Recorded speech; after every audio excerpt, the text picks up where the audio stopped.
Richard is 2.5 times more likely to die prematurely because he doesn't exercise. Clients that come in and say, Max, Nath, I've got enough money in the bank to do 4 retirements back to back. That's not the problem. But my body is part of my French bad fact. There are no medications for dementia, but there is prevention. And the number one prevention is aerobic fitness. We know that people that train at higher intensities on a weekly basis remember 30% more things than those that don't. And so I want to be able to do all that stuff. I want to be able to mountain bike. I want to be able to hike. I want to be able to live my life, right? I'm young in my head, but my body's kind of telling me otherwise. We've got tops a decade to do the things that you've worked your whole life to do. Being thin is not necessarily the same as fit, and definitely not the same thing as healthy. 6 months of work is what we find on a regular basis can actually buy you 10 years of health span, 10 years of quality of life. Well, welcome to Business Builders. We are your hosts. I am Brenton Gowland. And I'm Ron Tomlian. And Ron, I have a question for you. Could exercise actually be the fountain of youth? It could be. Why, Ron? Well, because it makes such a difference to your capacity to continue doing the things you want to do later in life. So it's not really about longevity. It's about living a good life for as long as you possibly can. Excellent. And look, we're actually being a bit tongue-in-cheek with the fountain of youth thing, but there could be some truth in it. We had exercise physiologist Max Martin come and speak with us at the last Business Builders event, and he was talking about the fact that just 6 months of activity can add at least 10 years of functional capacity to your life, as Ron was saying. And look, it was a fascinating presentation. Max, as you will see, is an incredibly passionate presenter. He inspires a crowd. Yeah, and he inspired me too. And it was great for me because I came to fitness and looking after myself, not that you'd know it from looking at me, but I came to all this later in life because I was never encouraged to be sporty. I was never encouraged to train. I was never encouraged anything to do with physicality. And I thought that was a legacy that I was always just going to have to live with. And to come and find from someone who knows what they're talking about and has not only done this for other people, but studied it about what makes you healthy and keeps you healthy. That whole idea is about giving people the numbers that they can use to improve their situation. And you can do that now. As you say, 6 months of concentrated effort can set you up for over 10 years of greater functional capacity later on. We'll talk about this more at the end when we do a review of what Max has said, but I think you're spot on because we all follow numbers for our business, but there are numbers for our health and well-being, and particularly, and the word that I think is going to stand out to everyone is capacity. So that's capacity to get things done. And as business people, that's what we want to focus on. It doesn't mean, and the good news that we'll find out is you don't need a gym body. We won't give any spoilers away because neither of us are, gym body kind of people. But, we were lucky enough to have Max come and speak somewhere else before he came to Business Builders. And I actually put some of what he suggested into practice because I was falling asleep at the computer. I lacked so much energy. We hadn't done a podcast a YouTube episode for 3 months actually. And that wasn't because we hadn't filmed them. It's because there was too much going on to have time to stop and edit. So luckily we got some sponsors coming on board soon to help us with all of that. And we'll tell you more about that later. But the point is I went and did exactly what Max suggested. I went and did resistance training and did some other things. And I even got a thing called a Morpheus strap, which we'll find out about later. And my energy came back in leaps and bounds. And I've got more energy now than I had 10 years ago. And that's literally from following the advice that Max has given. So this is important. So if you were going to listen to anything that we've done in all of our series, this is it.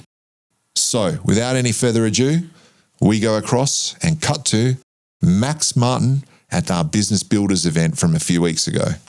So really what we're going to talk about today is how do we increase our capacity for life and what are the key things that we can actually drive into our weekly structure. Now, I've got 20 minutes. Brenton made that very clear. I'm telling you now that I'm probably going to go over by a minute or two. He'll kick me from behind, but I've got to get all this stuff in for you. So the first thing that I want to start clarifying is where do we focus, right? So I want to introduce you to a couple of our clients here. We've got Bob in the blue and Richard in the yellow. I think that's yellow. Sorry? Yeah. No, that's right. Thanks, D-Boy. Yep. No, you keep going for the rest of the time. That'll be great. So Bob, as you can tell, has put on a few kilos. He's a little bit concerned. He went to the GP and he had some bad news, right? He found out that his cholesterol is high. I think we've all kind of been in this. You know, we go to the GP, some blood, then we get a report. Worst of all, we get a phone call, come in, we need to chat. So his cholesterol is pretty high. His glucose is pretty high, his fasting glucose. He's pre-diabetic. His waist circumference is pretty big. He's not doing great. But it was a wake-up call for him, right? So he started doing stuff. He started going to the gym. He didn't really know what was going on, but he just did stuff anyway, right? He got moving. Then we've got Richard. Richard is the guy that we love to hate. This guy is ultra successful. He's in his business, working 12 hours a day. He hardly eats. Whatever he eats is crap, but he just metabolizes it, right? Like this guy does not put on a kilo. He's busy. By this time, he's actually on one of the cocktails. He's had 6 long blacks already, right? He's running on pure raw nervous energy, but he's successful and he's moving. He doesn't have time to actually look after himself because he's doing okay. 2 years ago, he went to the GP. He can't even remember what the GP said. So it was clearly not that important. Nothing really stood out. It was all pretty normal. Now, a little bit of a show of hands here. Who gets to live out the next decade for sure, right? So which of these two is likely to actually die prematurely? These blokes are somewhere between 45 and 50, right? So I'll get a show of hands. Next, who's gonna die first? Nice and simple, right? Out of natural causes, don't go organizing anything. I know this out of town we're in, right? So who thinks that Bob in the blue is gonna die first? Fair, there's a good few hands there. Who thinks that Richard in the yellow is going to die first? Right? So with the information that I gave you, and I had a little bit of a peek at their medical records, Richard is 2.5 times more likely to die prematurely, right? Because he doesn't exercise. The thing that tipped Bob over the line is the fact that he listened to his GP, and we'll talk about the type of advice that we want to be doing, and he started doing something about it. So probably the first myth, and hopefully this starts to give us some direction, is that being thin is not necessarily the same as fit, and definitely not the same thing as healthy, right? So we kind of see here that Bob is looking quite happy, you know, very realistic character. So we know that we got him halfway through a workout at the moment. So he's been doing this for a couple of years and his capacity is obviously increasing. Richard, on the other hand, can't get up a set of stairs, can actually just jump on the spot for 20 seconds before looking like that. So what's the point here, right? The point is not fitness. The point is capacity. What do you want to do? And do you have the capacity to do it, right? Are we going by the GP letter that we get as to whether we're doing well or not? Or is our capacity to live the life that we want to live, the things that we want to do, being impaired at all? So before I talk to this slide, I've got a little experiment for you. I'm going to get my timer out because we're going to get some objective data. So I need everyone standing up for me, please. We have time. What I'm going to get you to do, there's 2 stages to this test. If you don't pass the first part of this test, I'm going to let you know now, you need to come and see us. Right? Mike, sorry, I thought you were going to tell me off for selling. I wasn't selling, I was just providing advice. So, I'm going to get you to stand on your preferred leg for 30 seconds. Are you ready?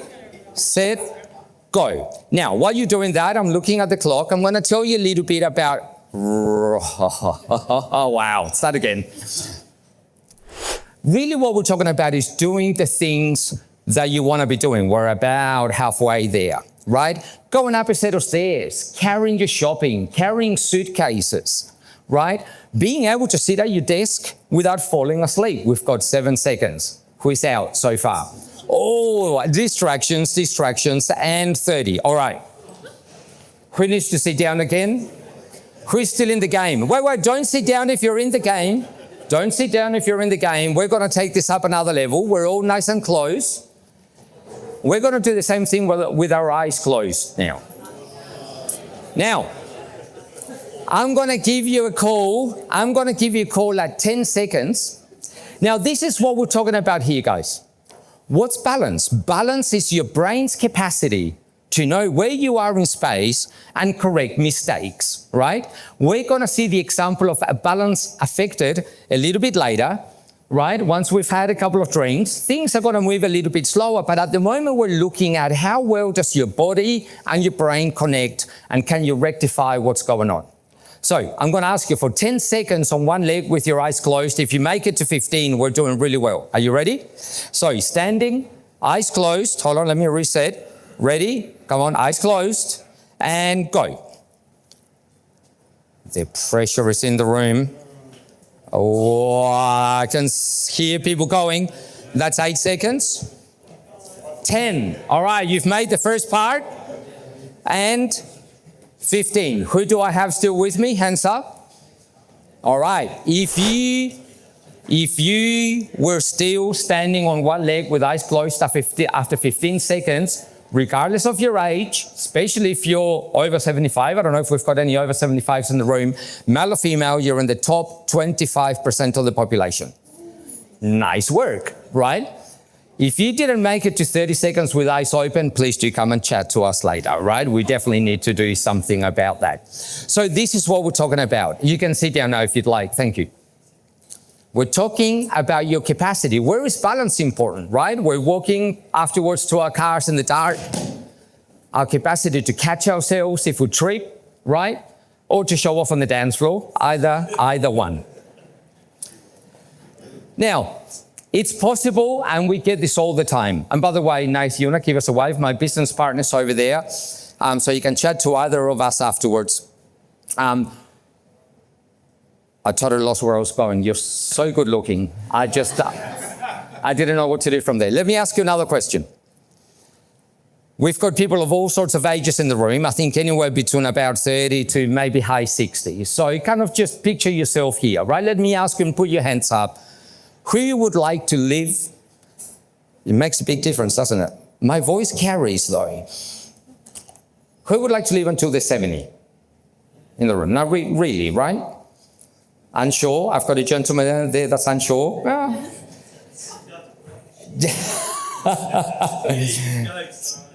80? 90? Now, I wonder if why you're doubting this is because you're going, what the hell am I going to be doing? And that's the question. What are you going to be doing? Now, we're going to get a little bit philosophical. We've known each other for a long time now, so we can do this, right? What do you want that last decade to look like? I can tell you what I want to do, and I say this publicly all the time. I want to live until I'm about 92. I want to be riding my mountain bike. I want to be going down a hill and hit a tree head first. Gone. Really quick, all right? Let's not muck around. But we know that our capacity to do the things that we want to do now and later in life are very much driven by two key forces. These are your aerobic fitness and your strength. The fitter you are, the stronger you are, the more you can do. And the healthier you are, right? So all those other measures that we talked about Bob before, why could he overcome them? His cholesterol, blood pressure, insulin sensitivity. It's because aerobic fitness trumps all of those in its capacity to protect you against premature death and poor health. So if you're going to focus on the one thing or two things, it should be those two. Now, my question to you is, how often has a GP measured your aerobic fitness? It doesn't happen, right? So if I can encourage you to find that out for yourself, what is it? Now, let me show you this graph. Now, there's a bit of information here. Now, what I want you to see, pick your age on the x-axis, down the bottom here, right? Just so we make sense of the graph. As you move up the graph from your age, the first little dashed line that you're going to find is the bottom 25% of men, women, your age, in the population according to the aerobic fitness and strength, right? So we've got about 4 million data points in this graph that tells us what the population looks like as they age. And I'll come back to that. Then we've got the bottom 10%, 25, the thick line is the 50th percentile, so the middle of the population.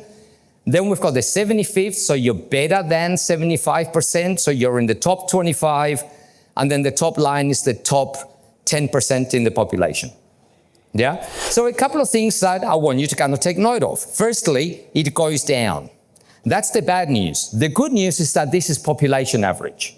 Whenever we look at an individual, you can occupy any space in that graph that you want and work for, right? So even if you're towards the bottom of that graph, we can lift it. And this is not about your body weight. This is not about your genetics. This is about the work that we do from a fitness and a strength perspective. Now, a couple of other things. So we've got these big percentage numbers on the side. Let's look at that side of the graph for a second. So we've got 25, 30-year-olds. At the very top, so let's think about kind of the range here. We've got people in their prime. So anywhere between 20 and 30, top 5%, top 3% of the population, these guys are like elite athletes, right? So if we get a concept, we've got AFL players, Olympians at the very top, yeah? Over time, the lines start to go down. If you can stay in that blue zone at the top, your body doesn't get in the way if you're doing whatever you want. You can grab a couple of suitcases, get out of the taxi in Rome, go ciao bello, and then run up the stairs because there's no lifts, right? You know this, right? You're taking your suitcases up the stairs in this hotel, no problems at all, and then you do all the romantic things that you do in a hotel in Rome, right? Which I don't need to tell you about. However, there's an orange zone down the bottom. This is what we call the poverty zone. Let me talk about it in a sense that we all know in this room, right? Your superannuation. We're all thinking about how much money do I want to have when I retire?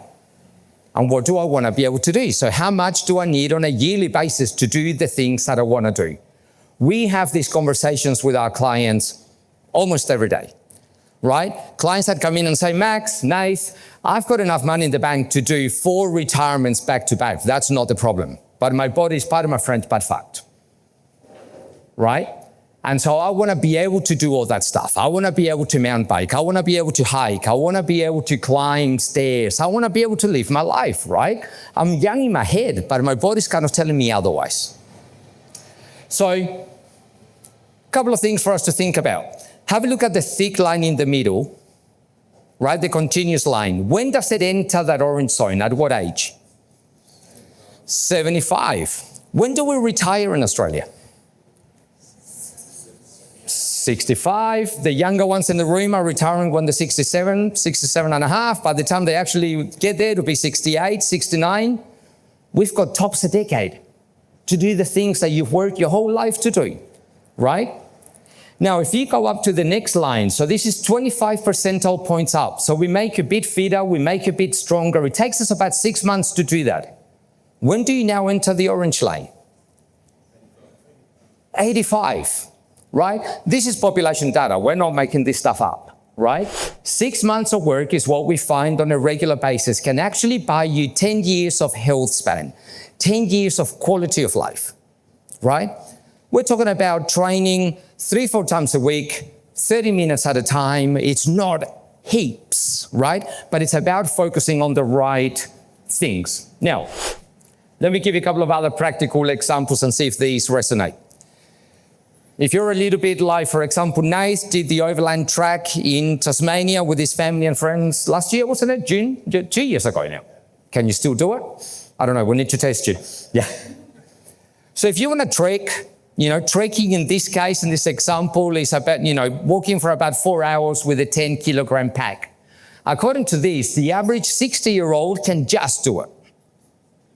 So if this is something that's in your future, if you can become fitter and stronger, you can actually do more of that. You can do it until you're 75 or beyond, depending on the type of training that you do. So it's about focusing what we're doing. This is not about doing more. It's about focusing on the right things, which we'll talk about in a minute. All right, let's bring it home a little bit more. How about a set of stairs?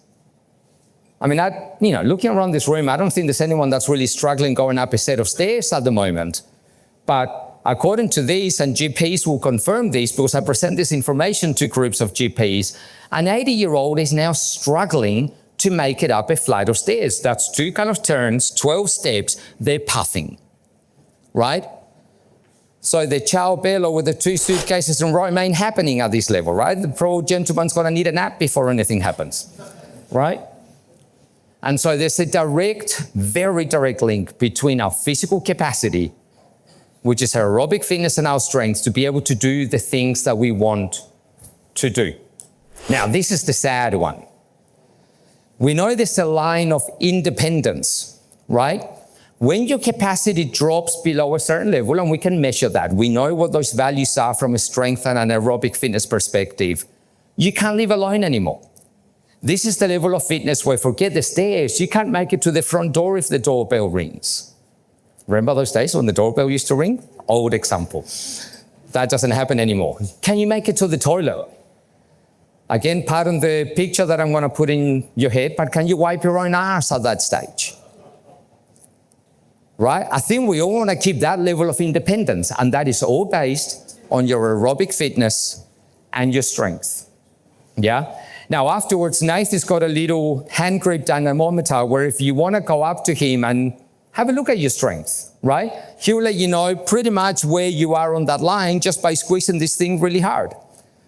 If you're doing really well, you're doing really well. Keep up what you're doing. If not, we're very happy to have a chat with you afterwards and just point you in the right direction. All right. For the really hardcore in the room, that are going to stuff my cholesterol, stuff the future, I'm busy. Like, it's all about my business now, right? This is my world right now. I can't let go of this. Then we also know that your physical capacity has a very clear and direct link to this thing up here. We know that people that train at higher intensities on a weekly basis remember 30% more things than those that don't. Do you need to remember stuff during the day? I think we do, don't we? People that exercise at higher intensities during the week make better decisions, and they look at the creativity to solve problems 60% better than those that don't. Yeah? Those that train on a regular basis are much more stress resilient. Who experiences stress here on a weekly basis? Not at all. I love this gentleman in the middle. He's very, very honest. No hands up, you're lying. Really? Or, well, we kind of need to work a little bit harder. Not only do you feel less stress on a regular basis, but if you've exercised this morning and you've got a stressful situation that afternoon, you will handle it better, right? So if health is not that important, future hasn't entered into your thoughts yet, which I doubt, then at least this is definitely one of the things that we're all trying to protect, right? I think we've all seen people go when the cognitive capacity goes. There are no medications for dementia, right? But there is prevention. And the number one prevention is aerobic fitness. So if we do it for nothing else, can I encourage you to do it for that? Now, just quickly, because I think I've gone over time maybe. Let's talk just very quickly, just so you walk away with some guidance here about intensities. Now I'm going to pick on you. There is a professional golfer in the room. Where are you, professional golfer? Thank you, sir. That's okay. I'll come and buy you a drink afterwards for just paying you out at the moment, right? I mean, if you're professional, you're in good shape. I'm sure you are. But a lot of our clients play golf, right? And then we do their fitness test and they get angry with us. They're like, how could you tell me I'm so unfit? And we ask them, well, what do you do? Well, I play golf 3 times a week. Tell me about that golf. What happens?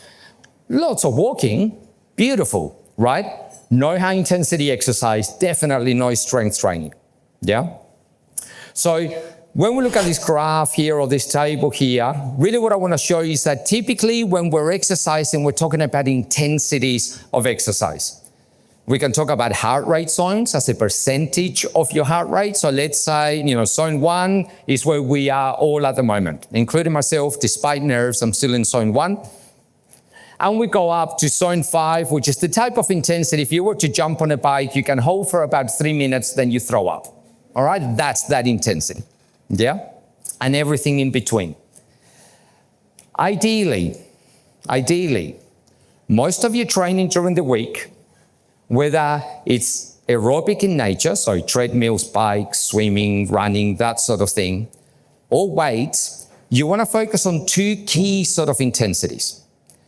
Zone 2 is what we talk about from an aerobic exercise perspective. This is the bit that if I'm on a bike at the moment, delivering this presentation to you, I can still talk, but I'm panting. Sorry about the sound effects, but I need to get a panting, right? While I'm actually jumping on the bike. That's about zone 2. We want to do lots of that. When we look at the fittest people on the planet, Tour de France cyclists, ultra marathoners, cross-country skiers, 80% coordination gets a lot better when you're fitter and stronger as well. 80% of their trainings are that zone 2 level. Yeah? And then the rest is at that real top end zone 5. So recommendations are, if you're really time poor, I don't have time to waste, let's focus on these 2. What most people end up doing is they kind of sit in a wish-wash in the middle, right? We've got the golfers in zone 1, walking around, right? From a resistance training perspective, this is just kind of like you're doing your floor exercises and kind of ticking the box going, I've done my strength training. No, you haven't. Yeah, unfortunately. To that kind of middle zone, this is your typical, if you drive, we've got one of our businesses is on Anley Road. If you drive up and down Anley Road, there are 55 places that do this beautifully. They ask you for money to smash you for 45 minutes, right? And in those 45 minutes, because it's 45 minutes, you're exercising too hard for it to be zone 2 and not hard enough for it to be zone 5. So you're kind of in this zone that we know does not give us the best benefits, right? So much better to actually tone down your rest and increase your other intensities a lot more. As per resistance training, what bugs me about going to the gym is having someone on the phone doing this sort of thing, right?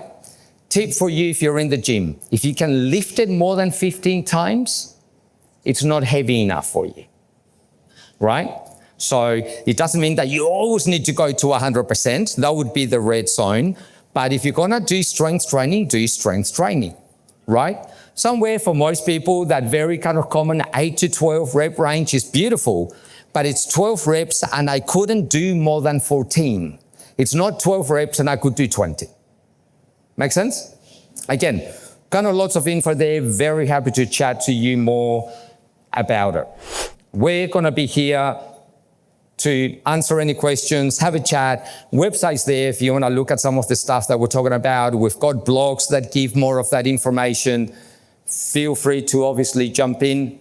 If you're interested in having more of a conversation, we can do that. If you're interested in finding out where you are on that graph, we can help you with that testing or point you in the right direction, or come and talk to your teams, any of that sort of thing. But more than anything, I would just love you guys to walk away today with something else that you can actually put into play over this next week. So if Brenton gives me another minute, we're back. I'm going to ask the first question. When I saw Max speak, he also spoke about protein as you age. This one floored me. What do we have to do as we age to be able to make sure that our muscles don't waste when it comes to eating? Yep, beautiful. And then 3 or 4 questions. So protein. Protein, if kind of we're unsure, animal products, any flesh, red, white, fish, we can definitely get it from vegetable sources as well. You're looking at, whether you train or not, to be honest, at about 2 grams per kilogram of body weight, which is a lot, right? So if you kind of do a quick calculation, how much do you weigh, double it, that's how many grams of protein you should be having. Now, to give us a little bit of kind of what does that look like? Your flesh, right? So red meat, white meat, fish is about 30% protein. So 100 grams steak is about 30 grams of protein. I weigh 80 kilos, that's 160 grams, that's a lot of steak, right? An egg is about 4 or 5 grams. The white of the egg is the protein, 4 or 5 grams, depending on the size of the egg, that's a lot of eggs, right? So when we go out for breakfast, we get our poached egg, 4 grams of protein, 154 to go, right? So typically, something like a protein supplement is definitely needed to get those levels up, whether you train or not. Eating protein has a muscle preserving quality to it. Definitely nowhere near as much as actually lifting weights. But if you find yourself sick in hospital, up your protein intake because it will help to protect that muscle as well. Who has a question? You get older, bone density is issue as well, right? Perfect. Yep. Can you ask that again? Because otherwise we can't hear you. As you get older, bone density becomes an issue. Absolutely. What What do we do?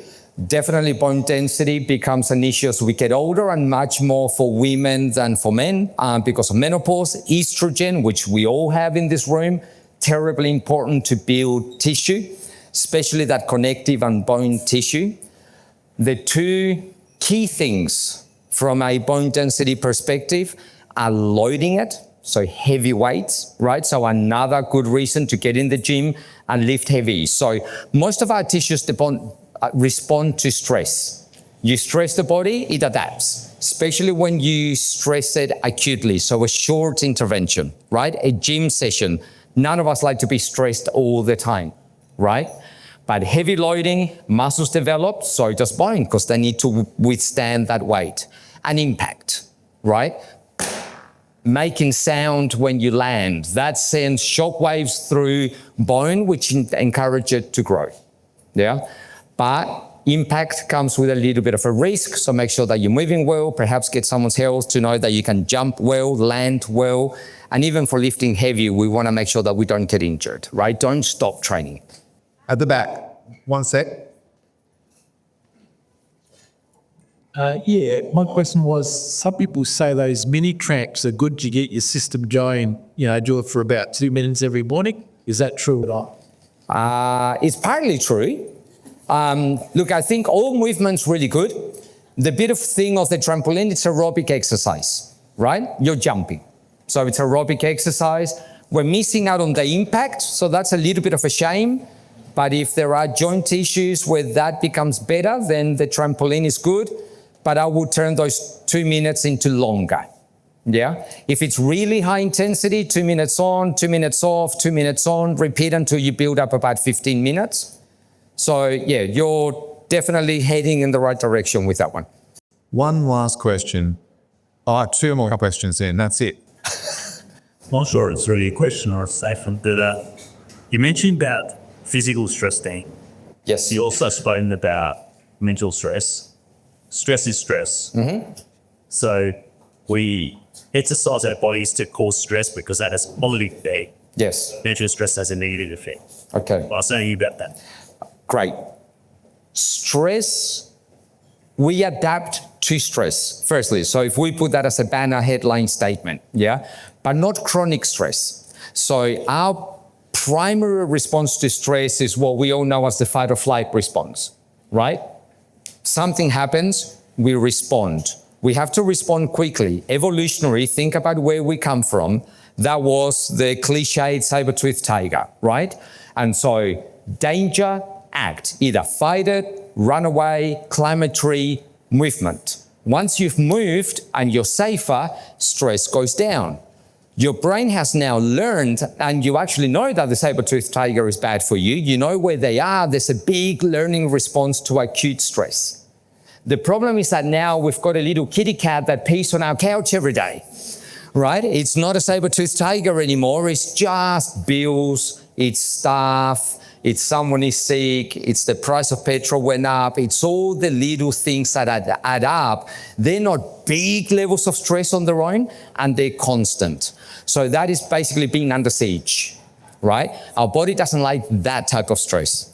Even this sort of stress of having to present in front of a good-looking room like this makes me better at doing it next time. It's acute, right? I'm going to get into that glass of wine as soon as I'm done and recover.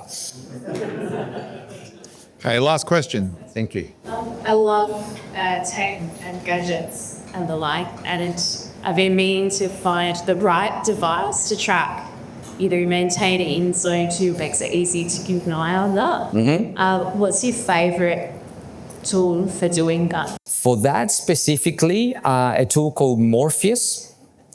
So Morpheus is a heart rate strap, connects to your phone. It actually, so based on your recovery overnight, it predicts or calculates what your actual zone 2 is that day.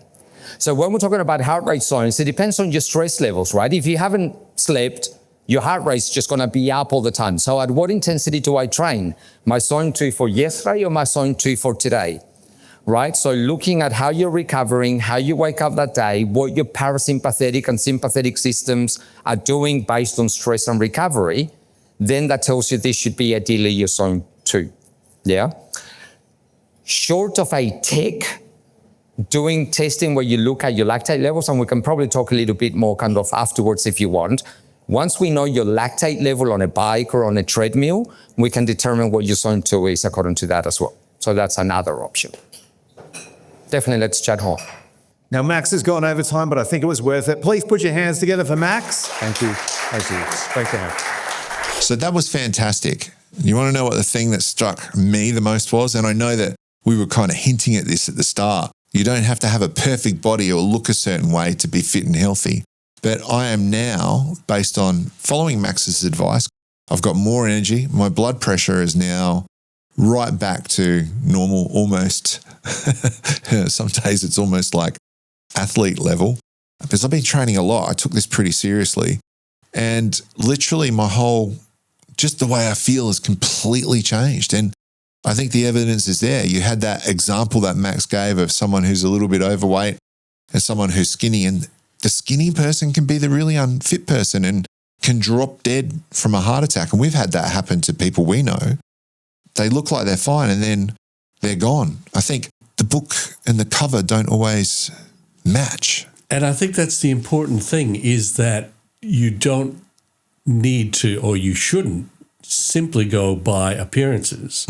You need to look at the numbers that matter, like VO2 max, like your strength, balance, all those things that Max talked about.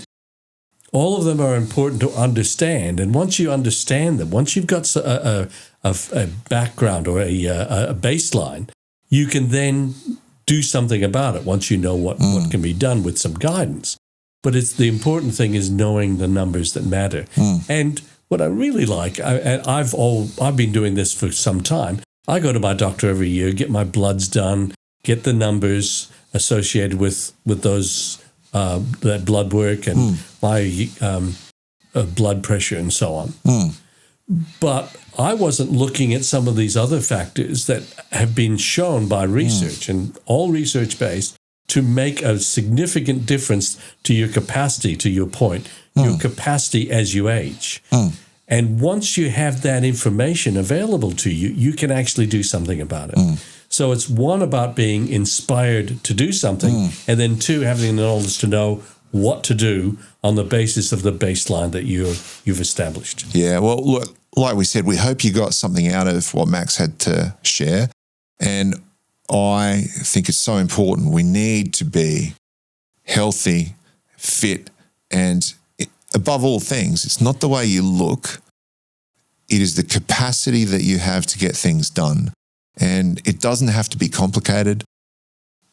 You need to find the right kind of personal trainer. Max made a point that, and I think different stages of life require different things, but he was talking about the fact that I don't necessarily want a 20-year-old trainer to tell me what to do. I want someone who understands where things are at, which is why exercise physiologists, people who've actually studied at university, these people are really good. So you'll be able to find exercise physiologists around you. Your GP might be able to recommend someone to you. You'll certainly be able to look online. Get online, have a look at Inform Fitness, which is Mac's group. You might be in another state, another country. They might be able to refer you on to networks if you're looking for the right kind of people, that you can go to trusted sources to be able to find the information you want. But definitely start researching it, and at very least get onto ChatGPT and start asking it how to help you improve your physical condition and your health. And I think a final important point is when people are talking about business building and talking about being leaders in their business, I think a bit of guilt creeps in. Explain. Well, I'm looking after me. I should be looking after the performance of my business and my people. I think what's really important, and the message that Max was giving us as well, is that you have to look after yourself so that you can look after your people. Well, that's the basis of you get on any plane and it says first you take care of yourself, put the oxygen mask on, help yourself before you help others, because no point in you being part of the problem as well. So I think it speaks to us in the fact, like you're saying, that if we look after ourselves, we can look after our people. If we have more capacity to get things done, we have more capacity to help our businesses, our staff, our teams. I think that the important thing here is it's particularly relevant to leaders to look after yourself so that you can help look after your people. Fantastic. So if you like what you're hearing, we've got more great interviews coming up over the next few weeks. We've got two more in the can that we still have to edit up. So they will be coming to you soon. The next one, we've got a CEO from South Australia who runs a business of about 3,000 people globally. And she shares her insights with us about what it has taken for her to get to where she is and the methodology she uses and just insights into her everyday business life, which were really useful. We got a massive response to that from the people who showed up. They really resonated with the honesty and integrity, I think, from the people that are sharing. I think the thing that I like about our in-person events the most is we get really raw, honest conversations with people that really help the people who are there. Yeah, it's facilitated but not curated. I think that's right. The important thing. So let us know in the comments as well. We'd love to know what your thoughts are on these presentations that we're recording at our live events, and if they're helpful to you and if they're creating value for you in the terms of what you're thinking and how you're responding to what people are saying in these presentations. Anyway, that's enough for us. Click subscribe, follow us, and until next time, keep on building.